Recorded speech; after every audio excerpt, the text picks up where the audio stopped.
హల్లెలూయా. మన ప్రభువైన యేసుక్రీస్తు నామములో మీకు శుభములు.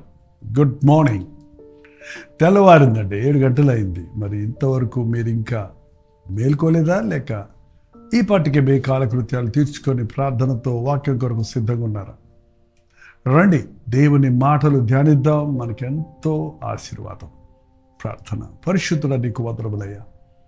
ఎవరెవరు ఎక్కడెక్కడిచ్చినారా నీ మాటలు ఆలకించుటకు ఆశతో కనిపెడుతున్నారు. ఆశ కలిగిన ప్రాణాన్ని తృప్తిపరచమని క్రీస్తు నామంలో అడుగుచున్నాము తండ్రి. ఆమేన్. ఆమేన్ చెప్పారండి.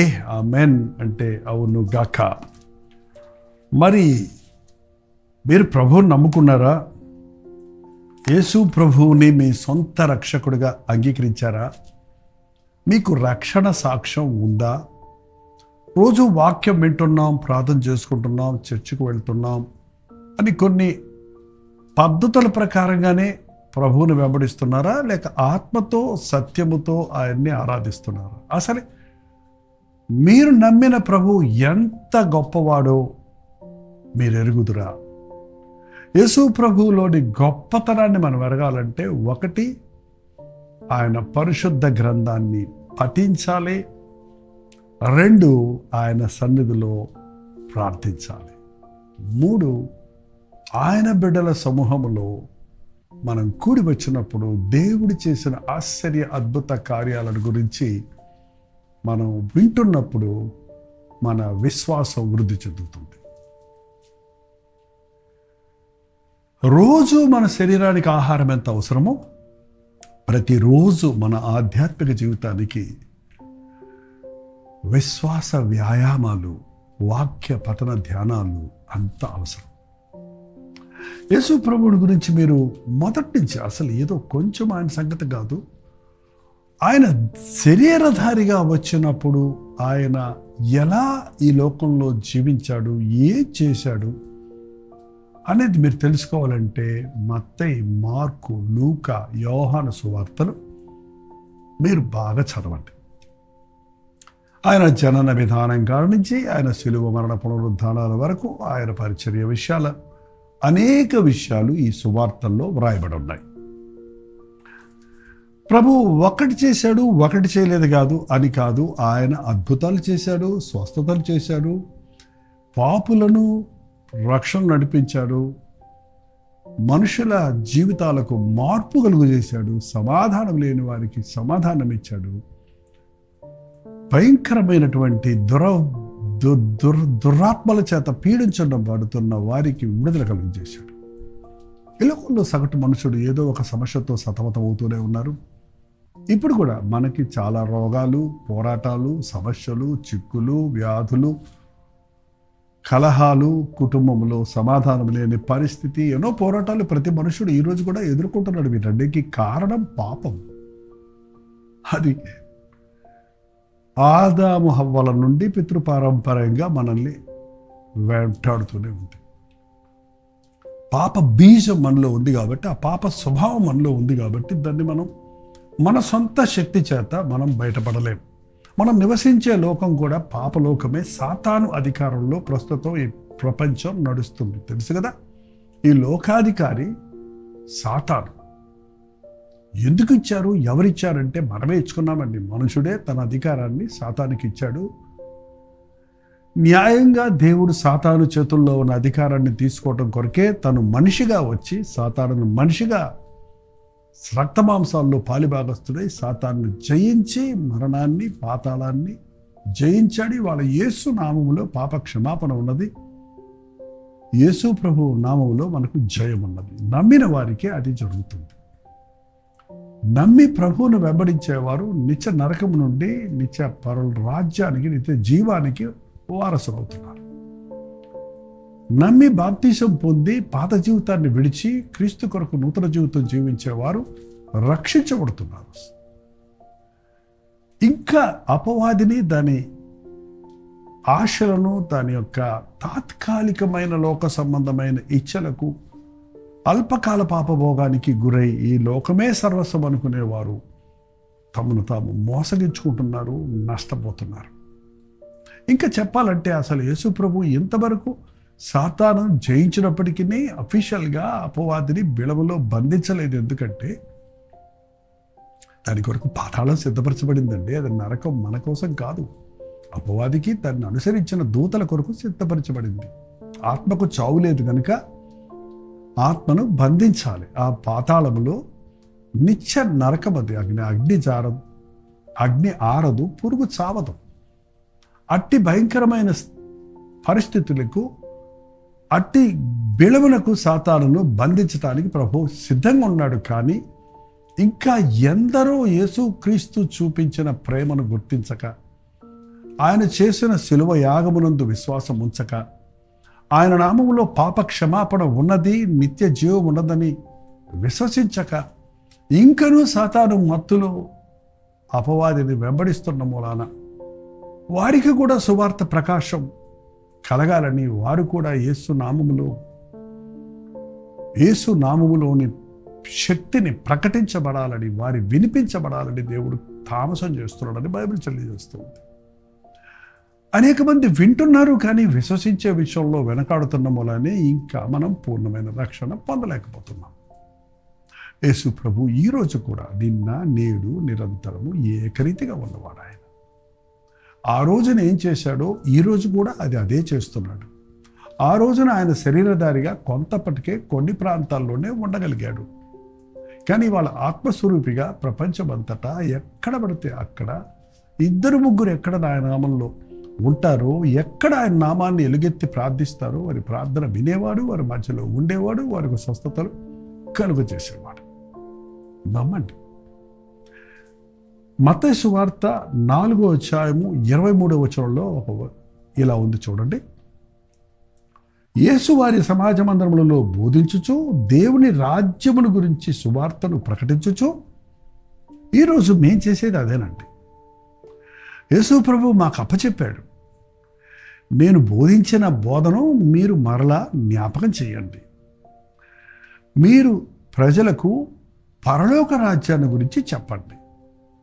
మీరు టీవీ ఆన్ చేస్తే, న్యూస్ ఛానల్ తిప్పితే ఏ రాష్ట్రంలో ఏం జరుగుతుంది, ఏ దేశంలో ఏం జరుగుతుంది, ఎట్లెట్లా ఉన్నాయి, దేశ అభివృద్ధి ఎలా ఉంది, దేశంలో ఏ కష్టాలు నష్టాలు, వరదలు తుఫానులు కలుగుతున్నాయి అన్న మాటలే మనం వింటాం. కానీ పరలోకపు సంగతులు మనం వినం కదా.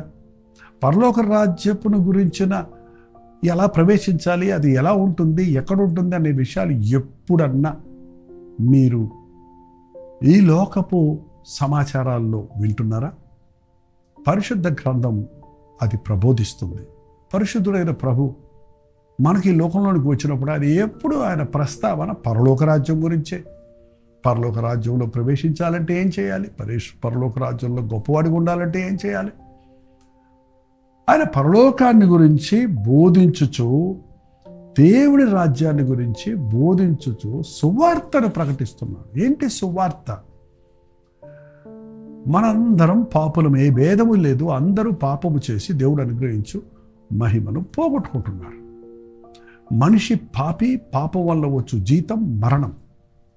అయితే యేసుక్రీస్తు, ప్రభు అయిన యేసుక్రీస్తు మూలముగా మనకు నిత్య జీవాన్ని కలుగజేయడానికి ఆయన కృపావరముగా మన పాపముల కొరకు తను సిలువలో మరణించి, మన పాపానికి రావాల్సిన శిక్షను ఆయన భరించి, మన పాప పరిహారాన్ని ఆయన చెల్లించి, ఆయన దేవుడైన ఉన్నాడు గనుక, అనంతుడై ఉన్నాడు గనుక, వర్తమాన భూత భవిష్యత్ కాలంలో ఉన్న సకల జనులకు ఒకేసారి ఆయన బలిపశువుగా, ప్రాయశ్చిత్త బలిగా మన కొరకు మరణించి తిరిగి మరణాన్ని జయించి లేచి ఉన్నాడు గనుక ఈ రోజున ఆయనే మనకు ఆధారంగా ఉన్నాడు, మనల్ని క్షమించగలిగిన వాడిగా ఉన్నాడు, మనల్ని విడిపించగలిగిన వాడిగా ఉన్నాడు, మనల్ని స్వస్థపరచగలిగిన వాడిగా ఉన్నాడు, మనల్ని తన రాజ్య వారసులుగా చేసుకుంటున్నాడు అని ఉచితమైన రక్షణ. యేసుక్రీస్తును నమ్ముకోవడానికి,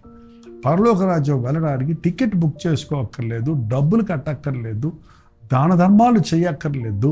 నువ్వు ఏ క్రియల ద్వారా కాదు, కృప ద్వారానే రక్షించబడుతున్నావు. యేసు నామంలో రక్షణ ఉంది.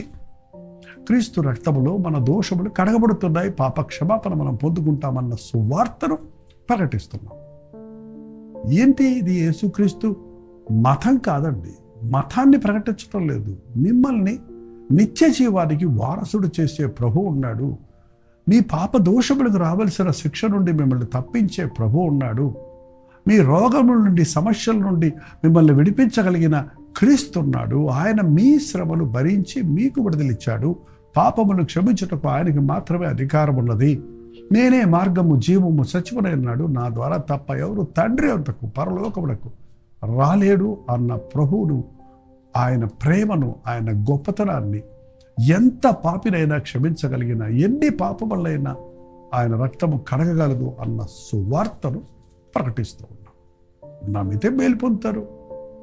మీ పాపము నుంచి విడుదల పొందడానికి ఇంతకంటే సులువైన మార్గం మరెక్కడైనా ఉందా? మీ శ్రమల నుండి, మీ కీడు నుండి, మీ వ్యాధుల నుండి స్వస్థపడడానికి ఉచితముగా యేసు నామములో పొందే ఈ గొప్ప రక్షణ తప్ప వేరేదైనా ఉందా? లేదు. పరలోక రాజ్యాన్ని గురించి సువార్తను ప్రకటించుచు ప్రజలలోని ప్రతి వ్యాధిని, రోగమును స్వస్థపరచుచు గలిలయ అంతటా సంచరించుచుండెను. ఆయన ఒక్కచోట కూర్చొని భక్తులారా నా యొద్దకు రండి అనలేదు, కానీ నశించిన దానిని వెదకి రక్షిస్తానికి వచ్చినావు ప్రభు. ప్రతి విధమైన వ్యాధులతో బాధపడుతున్న వారిని, రోగములతో వేధించబడుతున్న వారిని ఆయన ఆయా ప్రాంతాల్లో తిరుగుతూ అట్టి వారిని స్వస్థపరచను. మందులు అక్కర్లేకుండా, నాటు మందులు కాదు, ఆయుర్వేదాలు కాదు, హోమియోపతి కాదు, ఆలియోపతి కాదు, ఆయన కేవలము తన ముట్టుదలతో, తన నామములో ఉన్న శక్తిని బట్టి రోగులను స్వస్థపరచుచు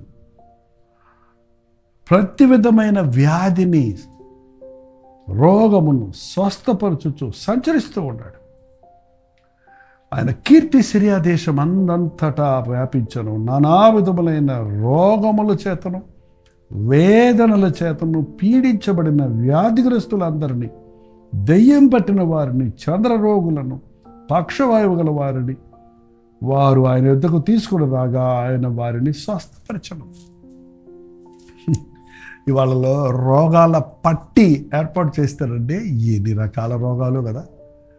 ఒకప్పుడు డాక్టర్లు తక్కువ మంది ఉండేవారు, మందులు తక్కువ ఉండేవి, రోగాలు కూడా తక్కువ ఉండేవి. ఇవాళ డాక్టర్లు పెరిగిపోయారు, మెడికల్ ఫీల్డ్లో అడ్వాన్స్గా ఉన్నారు, హాస్పిటల్స్ ఎక్కడ పడితే ఎక్కడ ఉన్నాయి. కానీ అదే సందర్భంలో రోగులు పెరిగిపోయినందున అపాయింట్మెంట్ దొరకడమే కష్టంగా ఉంది. హాస్పిటల్స్లో కుప్పలు తెప్పలుగా. గవర్నమెంట్ హాస్పిటల్లోకి వెళ్తే కనపడతారండి. బెడ్ మీద, బెడ్ కింద, బెడ్ పక్కన, దారిలో ఎక్కడ పడితే అక్కడ కుప్పలు కుప్పలుగా వ్యాధిగ్రస్తులు, పేదలైన వారు, వైద్యం చేయించుకోలేని వారు అక్కడ పడి ఉండటం మనం చూడగలం. అనేక హాస్పిటల్స్లో పరితాపమైన దృశ్యాలు ఇవాళ చూస్తున్నాం.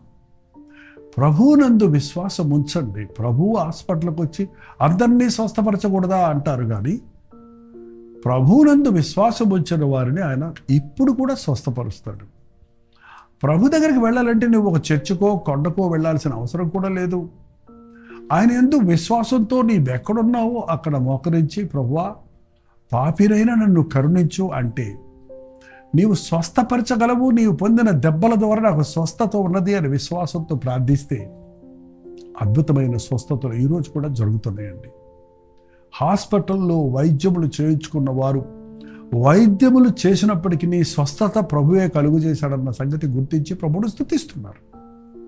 నీ విశ్వాసము నిన్ను స్వస్థపరచను అని ప్రభు చెప్పేవాడు. కారణం, విశ్వసించిన వారికి మాత్రమే స్వస్థత. విశ్వాసం లేని వారు దేవుని దగ్గర నుంచి ఏమీ పొందలేరు. ప్రభువును నమ్మండి, ఆయన శిలువ యాగమునందు విశ్వసించండి, ఆయన నామములో ప్రార్థించండి, అద్భుతమైన స్వస్థత కలుగుతుంది. ఆయన నానా విధములైన రోగములలో ఉన్న వారిని స్వస్థపరిచాడు, దెయ్యములు పట్టిన వారిని విడిపించాడండి. ఇవాళ దురాత్మల చేత పీడించబడుతున్నారు. ఒక విషయంలో నీవు వద్దనుకుంటూ దానికే అడిక్ట్ అయిపోయావంటే నీ ఆత్మను దురాత్మ స్వాధీనం చేసుకుందన్నమాట. నీవు మంచిగా ఉండాలని ఆశపడుతున్నావు, కానీ నిన్ను ఒత్తిడి చేసే నీ కంటికి కనబడిన ఒక దురాత్మ, దుష్టశక్తి మీ మీద ప్రభావం చూపిస్తుంది. మానాలనుకొని మానలేకపోతున్నాను, పరిశుద్ధంగా ఉండలేకపోతున్నాను అని తపన పడే వారందరూ గ్రహించండి. అపవాది నిన్ను అణిచివేస్తున్నాడు, కృంగదీస్తున్నాడు. యేసు నామములో నీవు మొరపెడితే అపవాదిని జయించిన, అపవాది తలను చితకదొక్కిన ప్రభువు ఆయన నామములో నీకు విడుదలనిస్తాడు, స్వస్థతనిస్తాడు. అనేకులను ఆయన స్వస్థపరిచాడు. ఈరోజు స్వస్థతలు లేవు అనేవారు అజ్ఞానులు. ఆయన స్వస్థపరిచాడు. ఆయన శిలువ మరణ పునరుద్ధానాల తర్వాత ఆయన శిష్యులకు అధికారం ఇచ్చాడు. నానా విధమైన రోగములను స్వస్థపరచుటకు, దెయ్యములను వెళ్ళగొట్టుటకు ఆయన అధికారం ఇచ్చాడు. అందుకనే ఈ రోజున ప్రార్థన ద్వారా స్వస్థతలు ఇప్పటికీ కూడా సాధ్యం. నమ్మట నీ వల్లైతే నమ్మువారికి సమస్తము సాధ్యమన్న ప్రభు ఈ ఉదయకాలంలో మీరు ఎవరైనా వ్యాధిగ్రస్తులుగా ఉంటే, దురాత్మలతో పోరాడుతుంటే, మీ ఇంటిలో ఎవరైనటువంటి పోరాటాల్లో ఉంటుంటే ప్రభు అయిన గొప్పతనాన్ని గుర్తించండి. ఆయన చేసిన శిలువ యాగమునందు విశ్వాసం ఉంచండి. అద్భుతమైన రీతిగా ఆయన ఇచ్చే స్వస్థతను, పాప క్షమాపణను, దీవెనను పొందగలుగుతారు. ప్రార్థన. పరిశుద్ధుడ ప్రేమగల తండ్రి,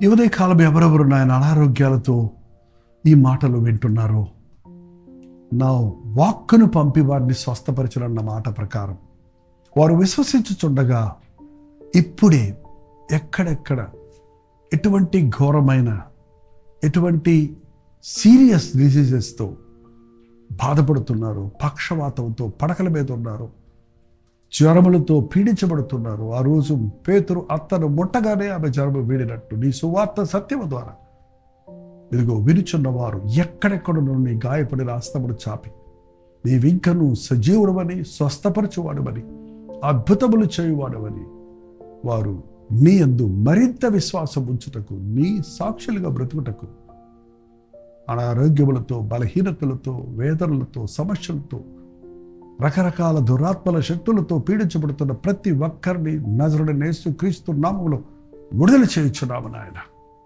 పరిశుద్ధాత్మ కార్యములు కొనసాగించమని యేసుక్రీస్తు నామములో అడుగుచున్నాను తండ్రి. ఆమేన్. తండ్రి అయిన దేవుని యొక్క ప్రేమయు, కుమారుడైన క్రీస్తు యొక్క కృపయు, ఆదరణకర్త అయిన పరిశుద్ధాత్మ యొక్క సహవాసము కూడి వచ్చిన మనందరికీ ఇప్పుడున్న సదాకాలము తోడైండును గాక. ఆమేన్. అవునండి, మీకోసం ప్రార్థిస్తున్నాం. చాలామంది మీ బాధలు, వ్యాధుల గురించి తెలియజేస్తున్నారు. వాటిని ప్రభు ముందు పెట్టి మేము ఉపవాస ప్రార్థనలో ప్రార్థిస్తున్నాం, వ్యక్తిగతంగా ప్రార్థిస్తున్నాం. మీరు చాలామంది ఏ రీతిగా మీరు స్వస్థతలు పొందుతున్నారు, అద్భుతాలు చూస్తున్నారు, మాకు సాక్ష్యాలు, ప్రైజ్ రిపోర్ట్స్ కూడా పంపుతున్నారు. ఖచ్చితంగా ప్రార్థన పనిచేస్తుంది. మీరు ప్రార్థించండి, మేము ప్రార్థిస్తాం. అద్భుతమైన ఆయన స్వస్థత కార్యాలు, సమాధాన, సంతోషాలు మన జీవితాల్లో అనుభవిద్దాం. మీ ప్రార్థన అవసరం 9540 నెంబర్కి, మీరు ఇతర దేశాల్లో ఉంటే 9100100888 నెంబర్కి ఒక టెక్స్ట్ లేక వాయిస్ మెసేజ్ ద్వారా వాట్సాప్ పెట్టండి. మేము ప్రార్థిస్తున్నాం, మీరు కూడా ప్రార్థించండి. అద్భుతమైన కార్యాలు దేవుడు జరిగిస్తాడు. డాక్టర్ జైపాల్ యూట్యూబ్ ఛానల్ మీరు ఇంకా సబ్స్క్రైబ్ చేసుకోకపోతే సబ్స్క్రైబ్ చేసుకోండి. లైక్ చేయటం, షేర్ చేయటం మర్చిపోకండి.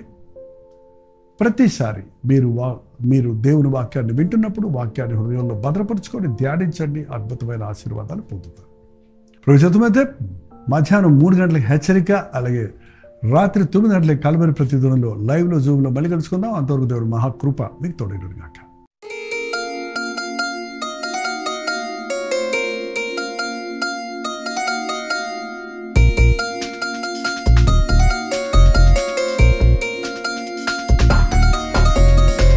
హల్లెలూయా. దేవుడికి స్తోత్రం. రాజమండ్రి పరిసర ప్రాంతాల్లో ఉన్న వారికి శుభవార్త. చాలా కాలమైంది రాజమండ్రి రారా అని మీరు అనేకులు అడుగుతున్నందున, రాజమండ్రి చుట్టుపక్కల ప్రాంతాల్లో ఉన్న మీకందరికీ అనుకూలంగా ఉంటున్నందున ప్రభు చిత్తమైతే సెప్టెంబర్ 16వ తారీఖు 1 డే గెట్ టుగెదర్ను మీ కొరకు రాజమండ్రిలో సూర్య గార్డెన్స్లో ఏర్పాటు చేస్తున్నాం. రండి. ముఖాముఖిగా మిమ్మల్ని చూడడానికి, వ్యక్తిగతంగా మీకోసం ప్రార్థన చేయడానికి కూడా అవకాశం కలుగజేయండి. దేవుని వాక్యాన్ని ధ్యానిద్దాం, ఆయన్ని ఆరాధిద్దాం, ఆధ్యాత్మికంగా దీవించబడదాం. మధ్యాహ్నం 2 గంటల నుంచి 6 గంటల వరకు, 6 గంటల నుంచి 10 గంటల వరకు 2 సెషన్స్ ఉంటాయి. మీరు 2 సెషన్లో ఉండగలిగితే చాలా సంతోషం. లేక ఏది మీకు అనుకూలమో ఆ సెషన్కు హాజరై ఆధ్యాత్మికంగా ఉజ్జీవించబడండి. చిరునామా గమనించండి, Surya gardens function hall, Jawaharlal Nehru road, Rajahmundry.